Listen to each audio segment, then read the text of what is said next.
Hi guys. Yeah, but it doesn't matter because I'll be editing anyway. So yeah. Hi. So we're just gonna do a quick impromptu review of the Alchemist. Why is your face like that? Excuse her. We ate quite a bit, so she's probably not feeling 100% and probably a bit full. Hi guys. Okay, so I'm just going to do an outdoor review. I did try and do one with my cousin when we left the Alchemist, but that didn't turn out too well. She's a goofball like me, but I don't think she really likes being on camera. Okay, so just to pretty much give you a rundown, Alchemist is a really cool place to be.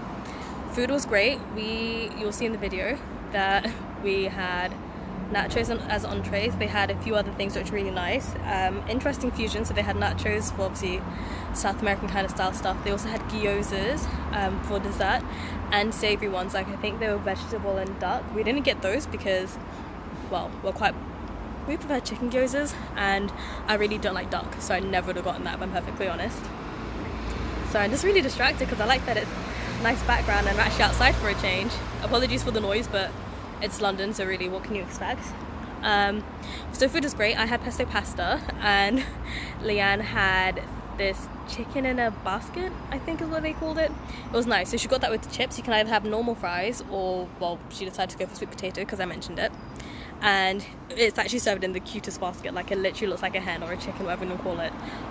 I did get a picture of it and it is ridiculously cute. I love it. The best thing I think about the Alchemist has to be the cocktails, because honestly that's pretty much how they sell it, like even on social media or any adverts that they do. So I had the rhubarb and custard fizz. I really do like the taste of rhubarb, and it's not really something that's readily available, so anytime there's something rhubarb flavour, guaranteed I'll probably buy it because it's great. I just swear that my face is kind of being chopped off, but my arms are tired. It's been a long day, so it's gonna be really awkward looking. Leanne, I think, had the legal one. The good thing about that one is they do use dry ice, which is why you get that really cool smoky effect. So all in all, I think everything was really nice. I didn't go for that one or any smoky style purely because I didn't really like the flavours. Now, some people that know me and I've actually gone out with for cocktails and stuff know that I suck at choosing cocktails because I literally go for flavours that I like, even if they don't necessarily complement each other well. So I think when I went out with a friend a few years ago, he picked a really nice cocktail.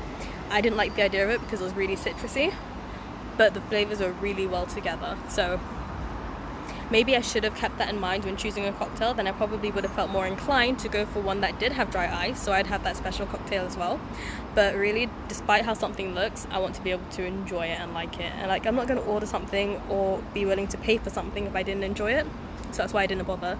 Leanne's tasted okay. It was a bit citrusy, I think. I don't remember the flavours, I'll probably ask her. But it did kind of have some tropical vibes to it. It definitely had ginger in it, like I could taste that straight off the bat, like definitely ginger.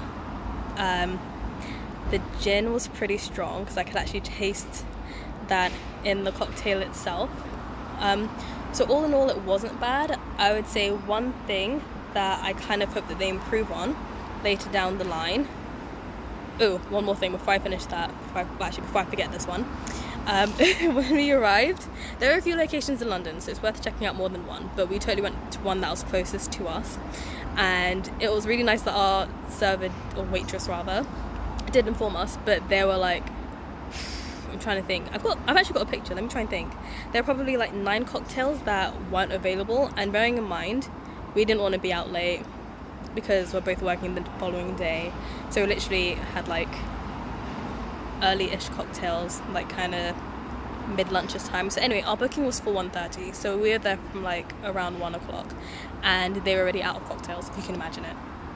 Like, I'm not disrespecting anybody, it could be a fact that they didn't have all the ingredients yet, or that, I don't know, these cocktails were probably crazy popular at the beginning of the day, or like when they opened.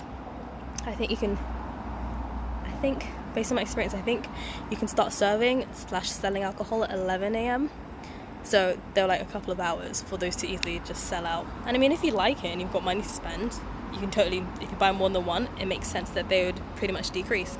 So it was a bit upsetting that about 9 cocktails weren't available already, which in a way is fine by me, because when we went through the list, or at least the menu, none of the ones that had sold out were actually on my list of things to try, so I didn't really miss out in any way. But one thing I do hope they kind of work on, at least, I don't even know how long the Alchemist has been along for, but it would be nice, in my opinion, if maybe more cocktails had the dry ice in it.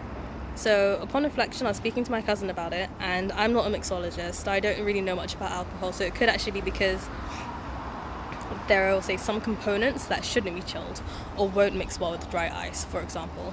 So mine was only a fizz because it had Prosecco, so I mean, you totally could have chilled Prosecco, so I want to think it would be a nice combination to have the dry ice in it, but until I look up on these things, I don't know.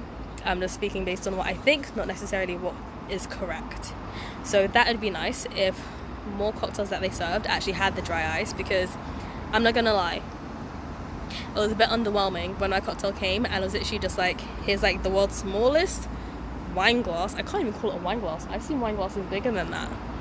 But anyways, it was literally, so here's the world's smallest wine glass and like, I know, a little top up of Prosecco. I mean, don't get me wrong, like it was amazing without the Prosecco, and it was, you had like a nice little, hardly a fizz, well, they had a nice little buzz adding the Prosecco to it, but it was a bit underwhelming. Apart from the flavours, aesthetically it was underwhelming, which is a bit of a shame. But I don't know, maybe in the future they'll have more cocktails that actually do have the dry ice in it, that gives you that nice kind of smoky dragon chilled effect, whatever you want to call it. But it's definitely somewhere that I would go back to just to try different cocktails, and the food is great too. The vibes is really nice. I didn't really get a picture of the restaurant because I'm very wary about recording when people are around, but yeah, it was a really nice experience and I'd totally do it again. I think my cousin would probably do it again as well, because of course I wouldn't mind doing it. And secondly, knowing what we know now, we'd probably just order something else. There was a gigantic cocktail called something zombie related. I don't want to call it zombie apocalypse. Anyway, this is literally like 40 quid. So like, I don't know how big it is. I assume it'd probably be, well, for that price, I assume / hope it would be similar to that kind of fishbowl style drink, as in massive, that you can definitely share between 2 to 4 people. So that would be nice to try. Maybe if we go back there around Halloween, if we're free, I don't know, I think that'd be really fun. But thank you for tuning in. Enjoy the video. I'm saying this because I don't know if this segment is going to go at the beginning or the end. Given that it's a review, it should probably go at the end though. Boing. But yes, thank you for watching, and please remember to subscribe, like and comment if you enjoy what you see, and to pretty much stay in the loop. And don't forget to follow me on Instagram, because I'll probably be updating, yeah, any upcoming posts or videos I'm going to add. Bye guys!